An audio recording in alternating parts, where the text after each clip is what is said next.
स्वस्ति नः पूषा विश्ववेदाः स्वस्ति नस्तारक्षो अरिष्टनेमि स्वस्ति नो बृहस्पतिर्दधातु। ओम शांति शांति शांति। पूर्व रंग समाप्त हो गया है।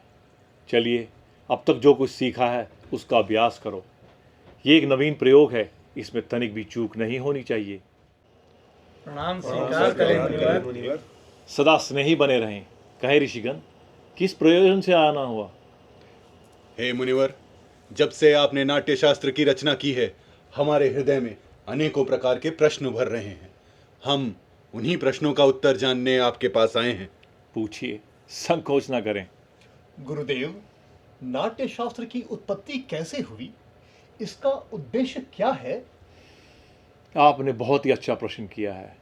ये प्रश्न केवल नाटक को नहीं, अपितु जीवन के सार को समझने का एक अद्भुत माध्यम है।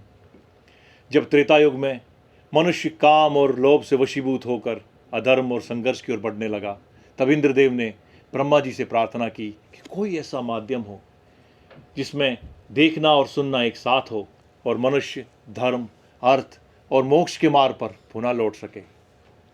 लेकिन गुरुदेव, वेद तो ज्ञान के भंडार हैं, उनमें जीवन का रहस्य छुपा है। वेद अपने आप में इस उद्देश्य की पूर्ति के लिए पर्याप्त थे, फिर ये नया वेद क्यों?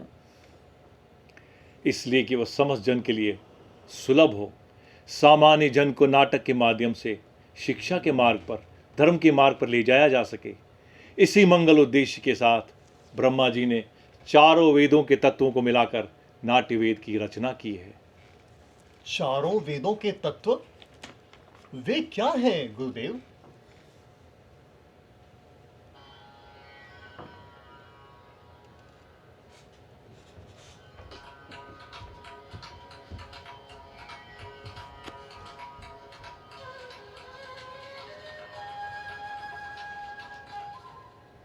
नाटक में ये जो पाठ सुन रहे हैं आप, ब्रह्मा जी ने इसे ऋग्वेद से लिया है।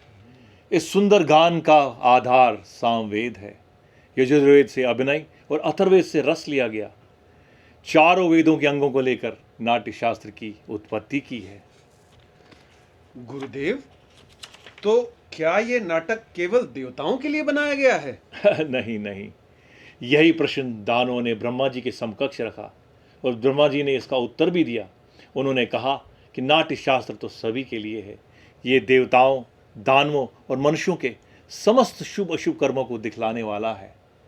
नाटक तो दुख से, थकावट से तथा शोक से पीड़ित लोगों को आराम देने वाला होता है।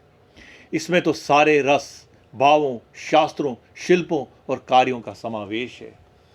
ऐसा कोई कार्य नहीं, ऐसा कोई ज्ञान नहीं जो नाट्य शास्त्र के माध्यम से नाटक में ना दिखे।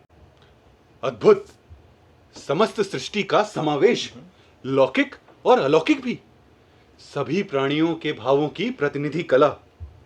बिल्कुल सही कहा आपने ऋषिवर। सभी कलाओं का उद्गम, या ये कह सकते हैं सभी कलाओं का संगम। गुरुदेव, तो ये नाट्य कला तो अद्भुत कला है।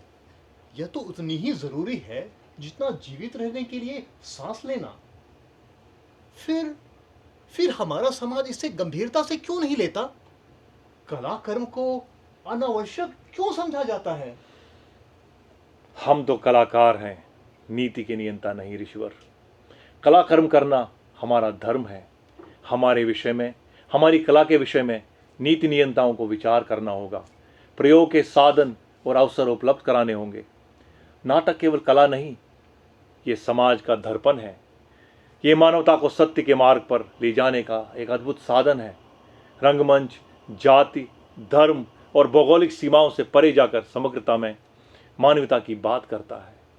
आज भी रंगमंच समाज में विषम परिस्थितियों को दूर कर समाज में समता का एक भाव लेकर आता है। ये भाव निसंदेह धरती को स्वर्ग बना सकता है। निस्संदेह मुनिवर, कला विहीन समाज तो पशुओं का समाज होता है। इसी आशा और अपेक्षा के साथ कि समाज कला और कलाकारों को वो स्थान दे जिसके वे उत्तराधिकारी हैं, मैंने नाट्य शास्त्र को नाट्य वेद कहकर पुकारा है। पंचम वेद, समस्त वेदों का ज्ञान। ऋषिगण, मेरे रंगकर्मी पुत्र आपके स्वागत के लिए अपनी प्रस्तुति तैयार कर आपकी प्रतीक्षा कर रहे हैं। चलिए नाटक का आनंद लीजिए।